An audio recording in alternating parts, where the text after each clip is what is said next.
성삼위 하나님은 이스라엘을 택하여 언약의 백성으로 삼으셨습니다.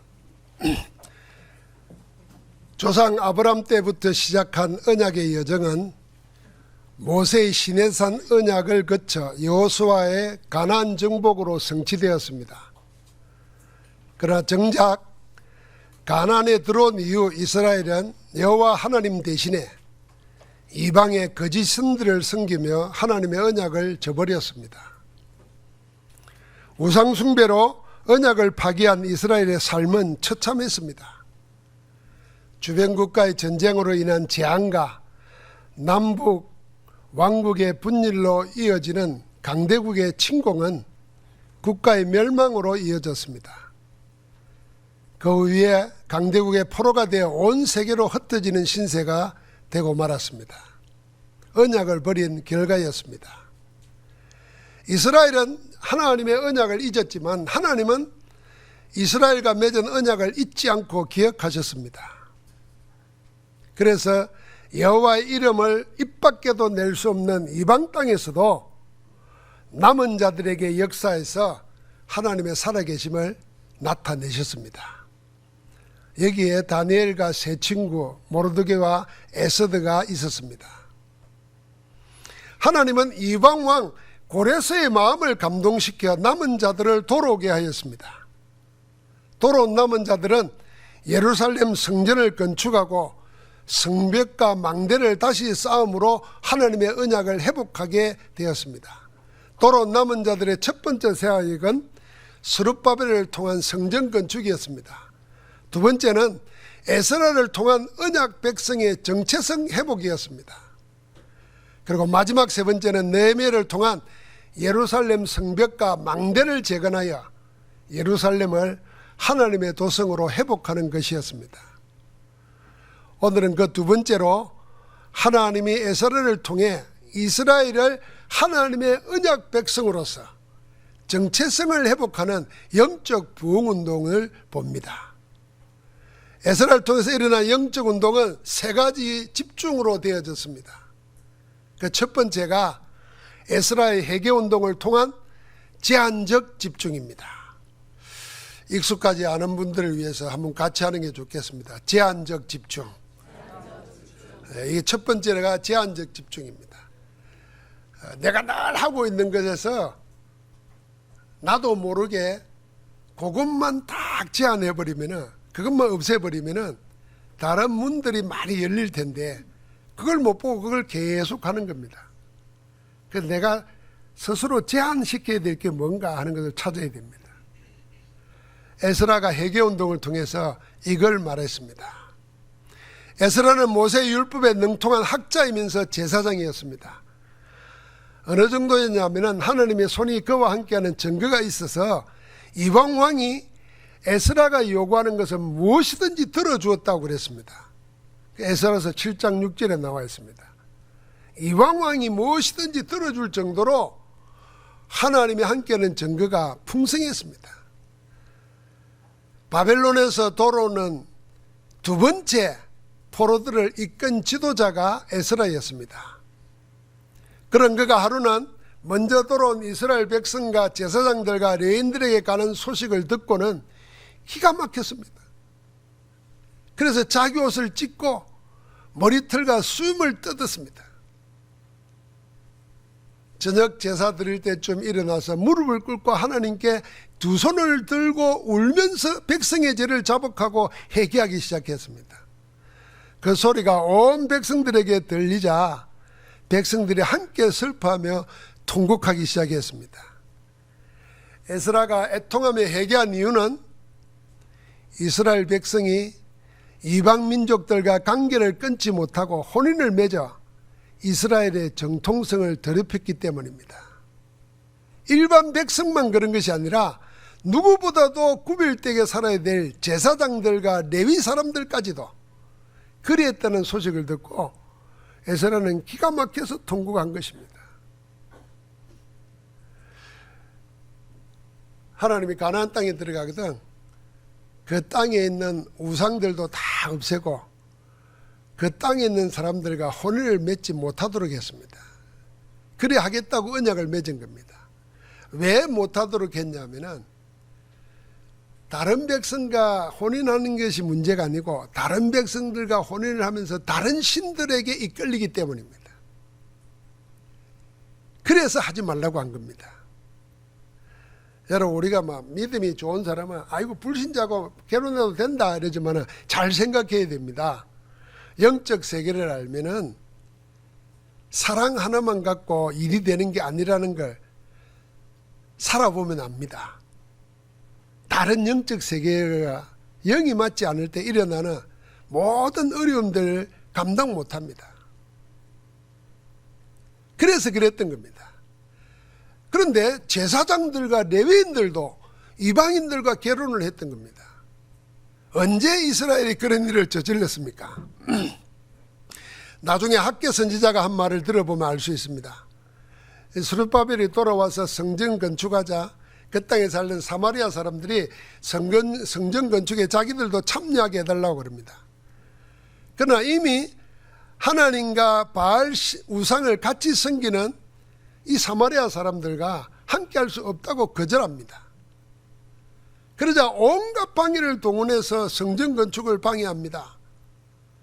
사마리아인들의 집요한 방해로 성전 건축이 근 30년 가까이 중단되었습니다. 성전 건축하러 돌아왔는데 시작해놓고는 30년이 중단된 거예요. 이 성전 건축이 방해로 부딪혀 중단된 이 30여 년 동안 돌아온 자들은 무엇하고 있었을까요? 학개 선지자가 학개서 1장 2장에 보면은 딱 2장 되어 있는데 1장에 그걸 말합니다. 이들은 돌아와서 하나님의 성전 대신에 자기 집을 화롭게 꾸미는 데 바빴습니다. 성전은 내버려 두고 자기 집만 꾸미는 데 바빴던 그들의 영적 상태를 학개 선지자가 책망했습니다. 그러다 보니까 육신을 쫓아서 이방인들과 스스럼 없이 아마 혼인관계를 맺고 살았던 것 같습니다. 원래 영적인 것에 관심이 없어지면 자연스럽게 육적인 것에 빨라지는 법입니다. 그렇게 시간이 점점 지나자 이스라엘은 하나님께서 이방 왕의 마음을 감동시켜서 자기들을 포로에서 돌아오게 하신 이유, 하나님의 절대 계획까지도 희미하게 되었습니다. 그래서 이방인과의 관계를 통해서 자연스럽게 이방 종교, 이방 사상에 동화되기 시작했습니다. 지도자들까지 그렇게 물들었습니다. 여러분, 우리가 기억해야 됩니다. 우리가 하나님의 말씀 듣지 않고 성경을 통해서 하나님이 내게 원하시는 것이 뭔지를 찾지 않으면 점점 우리 육신은 세상 것, 육신적인 것, 그 배후의 역사는 사단의 것을 쫓아가게 되어 있습니다. 우리도 모르는 사이에. 에스라는 이 이스라엘의 죄를 회개하였고 이스라엘 전체를 모아놓고 이 죄를 자복하고 이방인과의 관계를 끊어버리라고 합니다. 이방인과의 관계를 끊으라는 이 말은 지금 살고 있는 아내와 자식까지도 버리라는 것입니다. 진정한 회개는 죄를 뉘우칠 뿐 아니라 죄와 결별하고 하나님의 용서를 구하는 것입니다. 에스라의 회개 촉구에 따라서 그렇게 이방 여인과 그들이 낳은 자식들을 내쫓습니다. 원래 성경에 보면은 하나님의 뜻이 아닌 것을 가지고 살면서 어려움 당할 때 내쫓으라는 것이 많습니다. 그 첫 번째가 아브라함 보고 하갈과 이스마엘을 내보내라 그러지 않습니까? 어떻게 내보내겠습니까? 자, 오늘 이 부분에 보면은 그렇게 내보낸 사람들의 명단이 에스라서 10장 마지막 부분에 기록되어 있습니다. 수도 없이 많아요. 여기 생각할 게 있습니다. 그러면 이스라엘이 이방 사람들과 결혼한 것, 그 요즘 말하면 국제결혼이잖아요. 이 국제결혼이 죄가 되는가? 국제결혼을 성경이 금하는가? 그 점입니다. 근데 아닙니다. 이미 모세는 이방 여인 구스 여자를 아내로 삼았고 보아스는 이방 여자 룻을 아내로 맞이했습니다. 나중에 이 이방 여인 룻에서 나온 다윗과 예수 그리스도가 그 후손으로 나옵니다.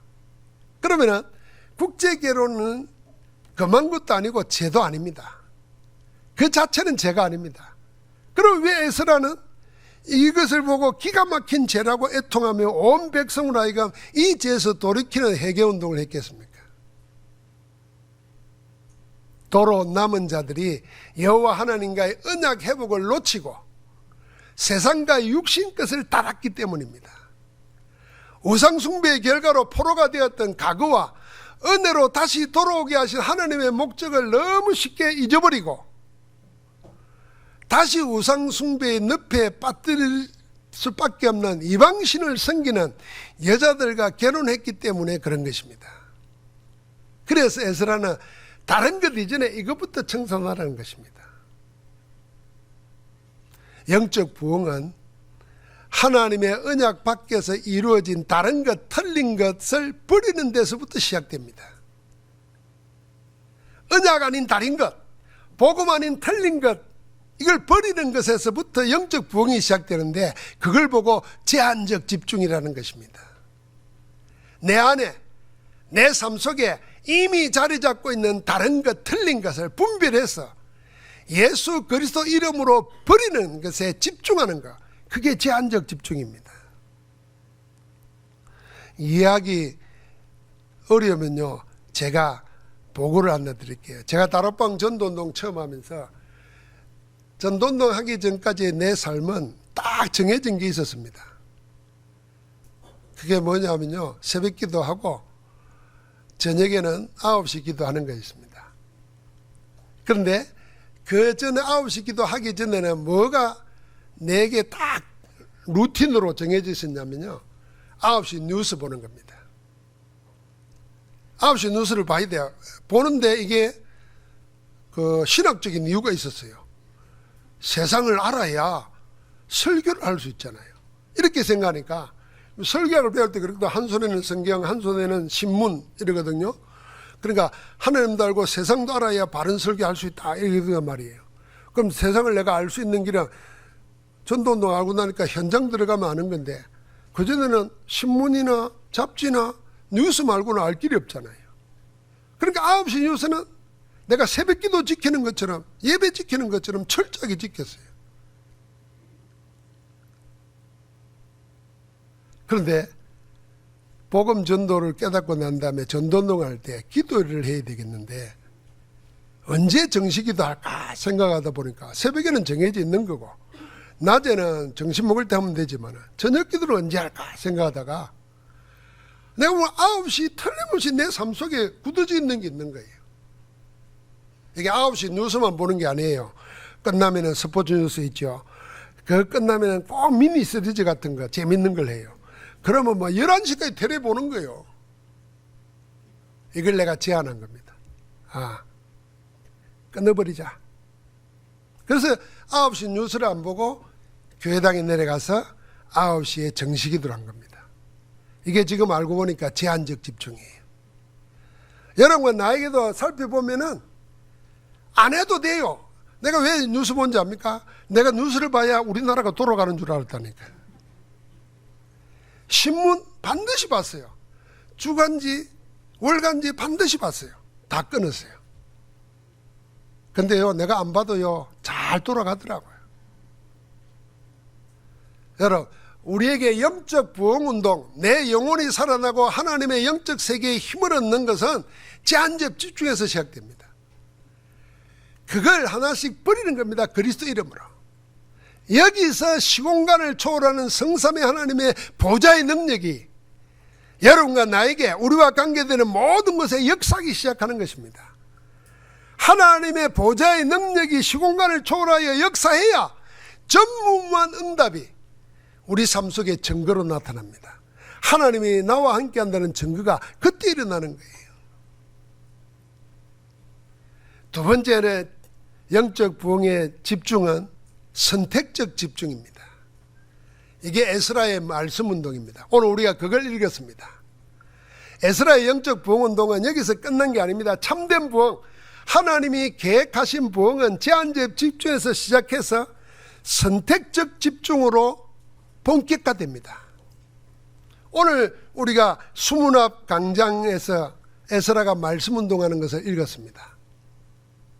이게 선택적 집중입니다. 모든 이스라엘 백성이 각자 거주하던 곳을 떠나서 수문합 강장에 모였습니다. 에스라는 특별히 만든 나무 강단에 서고 그 오른쪽과 왼쪽에는 여러 지파의 지도자들과 레위인들이 있었습니다. 에스라가 모세의 율법책을 펴고 읽기 시작하자 온 백성들은 그 말씀 앞에 일어서서 아멘 아멘 하였다 그랬습니다. 그렇게 시작한 것이 새벽부터 정오까지 다 전부 다 서서 낭독해서 읽는 하나님의 말씀을 들은 것입니다. 그 말씀을 들을 때 일어난 일을 보십시오. 그게 오늘 우리가 읽은 8절과 9절에 나와 있습니다. 하나님의 율법책을 낭독하고 그 뜻을 해석하여 백성에게 그 낭독한 것을 다 깨닫게 하니 백성이 율법의 말씀을 듣고 다 우는지라 그랬습니다. 이 세 가지가 나오죠. 낭독은 읽었잖아요. 이 말은 지금 모세 율법책이 히브리어로 되어 있잖아요. 그런데 돌아온 자들은 70년 80년 거기 살다 돌아오다 보니까 히브리어를 모르고 아람어를 쓰는 사람들이 있어요. 그들에게 히브리어를 읽는 것을 아람어로 들려서 알게 해준 겁니다. 그게 해석이에요. 그리고는 그 뜻이 뭔지를 깨닫게 했어요. 지금 우리가 아는 말씀 포럼이에요, 포럼. 그런데 그 말씀을 다 듣고 나서 어쨌다고요? 다 우는지라 그랬습니다. 여러분, 하나님의 말씀을 읽고 듣다가 울어본 적이 있습니까?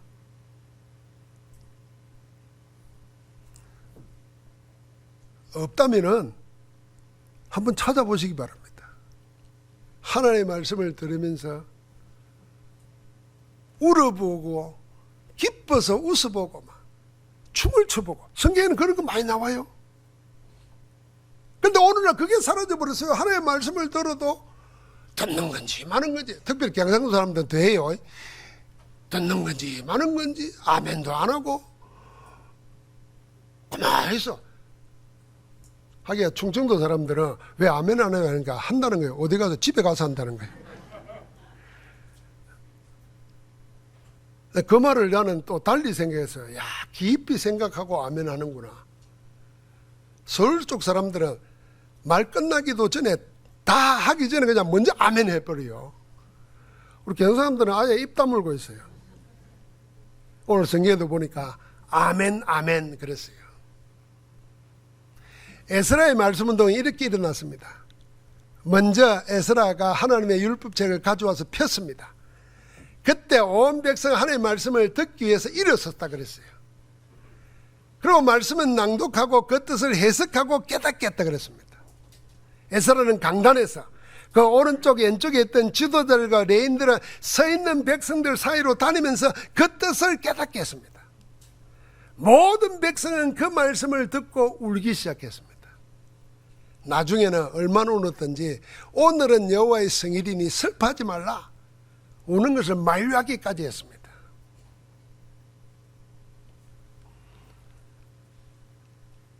하나님의 말씀은 살아있습니다. 더 깊이 말하면 하나님의 말씀은 하나님이십니다. 말씀을 통해서 하나님을 만나면 그 감격, 그 기쁨 때문에 울 수도 있고 웃을 수도 있고 그냥 있을 수가 없는 겁니다. 수문합 강장의 영적 부흥운동에는 다른 것이 전혀 없었습니다. 오직 한 가지만 있었습니다. 여호와 하나님의 말씀밖에 없었습니다. 그 말씀 앞에 모두 섰습니다. 그 말씀을 읽고 듣고 깨달았습니다. 그거 하나뿐이었습니다. 다른 게 더 필요한 것, 보탤 것도 아무것도 없었습니다. 오직 하나님의 말씀 그 하나만으로 충분했습니다. 그렇지 않습니까? 하나님은 살아계십니다. 말씀이 살아있습니다. 그 하나만으로 여러분과 내 영이 살고 삶이 바뀌고 인생이 달라지는 거 충분한 줄 믿습니다. 하나님이 일으키는 참된 영적 부운동은 선택적 집중입니다. 자, 아까 말했잖아요. 그 텔레비전 뉴스 보는 거 다 끊어버리고 그 시간에 저는 기도를 택했잖아요. 기도하면 당연히 말씀 붙잡을 수밖에 없어요. 여러분, 우리 생에 신앙이 한 단계 올라가든지 엇그러지든지 비실비실하고 끌려가는 삶이 아니라 하나님과 동행하는 삶, 하나님이 살아계신 정거를 누리는 삶을 살려면은 반드시 제한을 시키고 선택을 해야 됩니다. 육신적인 것은 제한시키고 버리고 그리스도 이름으로 버려도 여러분 그것 때문에 안 죽어요. 안 망해요. 오히려 그것 때문에 지금 일이 안 되고 있는지 몰라요. 여러분 한번 생각해 보세요. 텔레비전 뉴스 보면 보통 1시간이잖아요. 30분 1시간이잖아요. 만약에 그거 안 보고 텔레비 보지 마라 그 말이 아닙니다. 드라마 한 편도 요새는 50분 뭐 60분 그러잖아요. 그거 하나 안 보고 내가 성경을 읽는다 생각해 봐요. 금방 달라질 것 같지 않아요? 달라집니다. 근데 왜 그게 안 될까요? 그래서 그리스도 이름으로 하라는 겁니다. 버리고 택하라는 겁니다. 거기에 집중하는 것입니다. 수문학 광장에서 천지를 개벽하는 역사가 일어난 겁니다. 하늘과 땅을 진동시키는 하나님의 역사가 일어난 것입니다. 이스라엘은 이제 하나님의 말씀으로 모든 닭과 힘을 얻었습니다. 그래서 느헤미야가 온 백성 앞에 서서 말합니다. 이 날은 우리 주의 성일이니 근심하지 말라. 여호와로 인하여 기뻐하는 것이 너희의 힘이니라. 한번 같이 합시다. 여호와로 인하여 기뻐하는 것이 우리의 힘이다. 여러분, 우리의 힘이 뭡니까? 성삼위 하나님으로 기뻐하는 것, 그게 힘입니다. 하나님을 기뻐할 때 거기에서 우리가 세상을 이기고 나를 이기고 문제를 이기는 힘이 생기는 것입니다. 성삼위 하나님이 우리를 위하여 이미 하셨고 지금도 하고 계시고 앞으로 반드시 이루실 일을 미리 생각하면서 기뻐하는 데서 여러분과 나를 살리는 영적인 힘이 나오는 줄 믿습니다. 이 말을 듣고 백성들은 먹고 마시며 나누어 주고 크게 즐거워했습니다. 그렇게 즐거워했던 이유가 뭡니까? 느헤미야 8장 12절에 이는 그들이 그 읽어 들려준 말을 밝히 알미라 그랬습니다. 하나님의 말씀을 듣고 읽어준 걸 알게 됐다는 겁니다. 그러니까 기쁨이 생기는 겁니다. 하나님의 말씀 하나로 충분하였습니다. 말씀 외에 다른 것으로는 하나님을 알 수 없습니다. 말씀이 육신이 되어 오신 예수 그리스도 아니고서는 하나님 만날 수가 없습니다. 하나님의 모든 은혜가 예수 그리스도 안에 충만합니다. 그래서 그리스도는 하나님의 모든 것입니다. 하나님의 모든 것들은 그리스도 안에서 하나님은 우리의 모든 것이 됩니다. 이게 복음입니다. 이 하나님의 복음을 듣고 읽고 깨닫는 사람이 하나님을 기뻐하는 힘으로 세상을 이기며 살리는 그리스도의 정인으로 승리한 줄 믿습니다. 마가다락방에 모인 120명의 제자들은 이 감난산 언약의 말씀을 가지고 와가지고 선택적 집중을 했습니다. 그게 열흘 동안 기도한 것입니다. 오로지 기도에 힘쓰니라. 하나님은 이 선택적 집중을 하고 오로지 기도에 힘쓰는 마가다락방에 인류 지구 역사상 최고의 응답을 하신 겁니다. 그게 뭡니까? 성령 충만한 역사가 그 자리에서 일어났습니다. 각자에게 일어났습니다. 그때부터 세계 역사는 성령 충만으로 복음으로 새롭게 시작됩니다. 그게 사도행전의 역사입니다. 여러분, 우리 내 인생 새롭게 시작하고 싶지 않습니까? 80에도 다 새롭게 시작할 수 있어요. 여러분, 지금 이 말씀 듣는 순간 새롭게 시작할 수 있습니다. 하나님의 말씀 하나 속에 모든 것이 다 있습니다. 하나님의 말씀에 집중하시기 바랍니다. 제한적 집중으로 하나님의 말씀, 복음 아닌 다른 거 틀린 거 다 내버리고 하나님의 말씀이 전부가 되는 선택적 집중으로 새롭게 시작하기를 주의 이름으로 축원합니다. 마지막에 에스라를 통해서 초막절 절기가 회복됩니다. 원내서 집중입니다. 에스라의 제한적 집중과 선택적 집중을 통해서 하나님의 언약을 회복할 때 이스라엘에게 하나님은 어떤 응답을 주었습니까?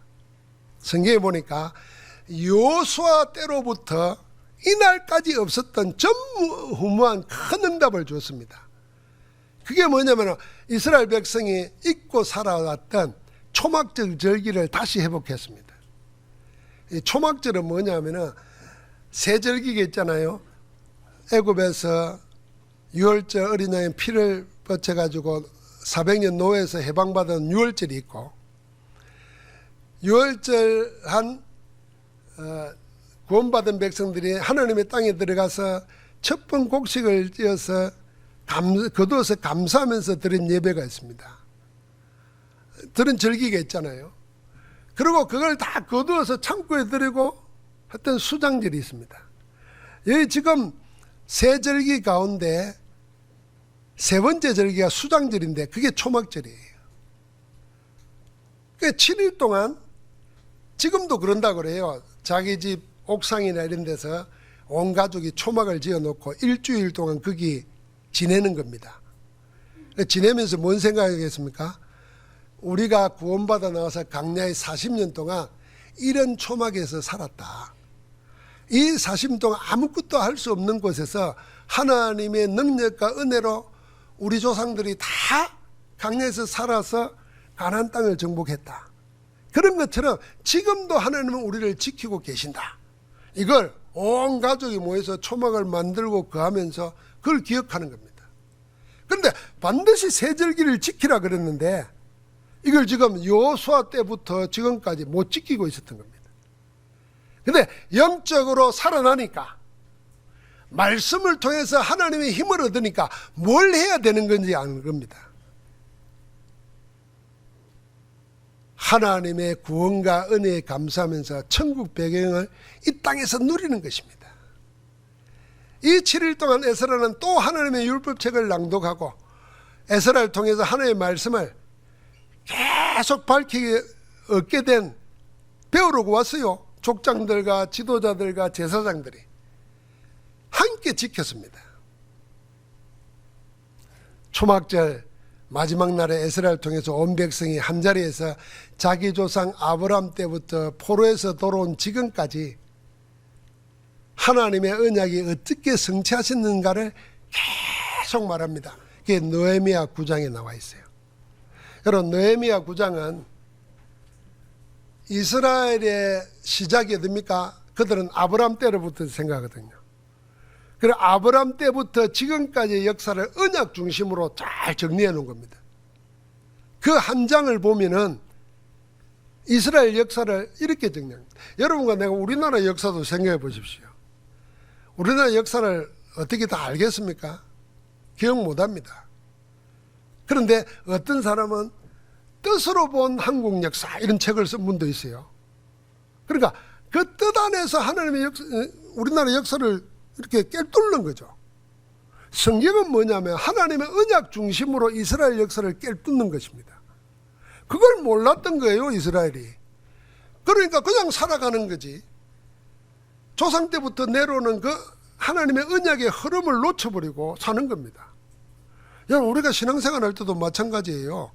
그냥 내가 교회 다니는 신앙생활하고 성경의 창세기 3장부터 이어져 내려오는 하나님의 언약의 흐름 속에서 오늘 내가 여기까지 이르렀다 하는 것을 연결시켜 아는 것은 다른 차원입니다. 다른 차원이에요. 돌아온 남은 자들은 이 언약 성취의 역사를 통해서 하나님 앞에 다시 경고한 언약을 세우고 신앙 고백합니다. 느헤미야 9장 38절에 보니까 우리가 이 모든 일로 말미암아 이제 경고한 언약을 세워 기록하고 우리의 방백들과 레위 사람들과 제사장들이 다 임봉하였나이다. 언약을 다시 경고에 세웁니다. 그러고는 뭐합니까? 그들이 그 언약 안에서 원내서 되어가지고 거기에 동참한 사람들의 이름을 성경에는 다 기록으로 남겨놨습니다. 그게 느헤미야 10장부터 12장까지예요. 그 사람들이 가문이 무엇이며 그들의 직분이 무엇이며 그들이 어느 지역에 사는지 그것까지 자세하게 기록에 남겨놨습니다. 에스라의 마지막 사역이 원내서 하는 사역이었습니다. 원내서 집중입니다. 뭘 중심으로요? 언약 중심으로. 지금 주보를 보시면은 2부 설교 제목을 쓸 때 그 앞에 복음의 샘근은 해놓고 제목을 썼습니다. 복음의 샘근은이 34번째 지금 에스라를 하는 겁니다. 제가 기도하면서 설교를 준비할 때 성경 전체에 하나님의 언약의 흐름 속에서 이게 복음을 생근원으로부터 얻어야 된다. 그 복음을 생근원으로부터 얻는 게 뭡니까? 그게 언약이라.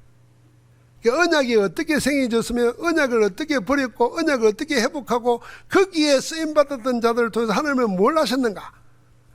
결국은 그 속에서 나를 찾는 겁니다. 그러려고 지금 그런 겁니다. 그러니까 결국은 언약으로 하나가 돼야 됩니다. 교회는 언약으로 하나 돼야 됩니다. 복음 언약으로 하나 돼야 됩니다. 하나님의 말씀으로 하나 돼야 됩니다. 그것만이 무너져가는 교회와 영적 재앙으로 죽어가는 세상을 살릴 수 있는 줄 믿습니다. 왜 그렇습니까? 하나님이 그렇게 하셨습니다. 하나님이 성경을 통해서 그렇게 하셨어요. 그래서 우리도 그 길 아니면 세상 살릴 길이 없습니다. 이제 우리는 금토일 시대를 대비해야 됩니다. 가장 정확한 대비는 무엇이겠습니까? 하나님의 언약 안에서 세 가지 집중 시대를 여는 겁니다. 세상과 세상의 것으로 각인된 사단의 망대를 허무는 제한적 집중, 오직 하나님의 말씀, 오직 복음으로 하나님의 망대를 내 안에 세우는 선택적 집중, 이 모든 것이 합력하여서 하나님의 절대 계획을 이루는 원내서 집중, 이 세 가지 집중에서 우리 렘넌트들로 하여금 하나님이 위로부터 주시는 헤븐리 파워, 헤븐리 달란트, 헤븐리 미션을 가지고 서밋으로 살아갈 수 있도록 만들고 도우는 겁니다.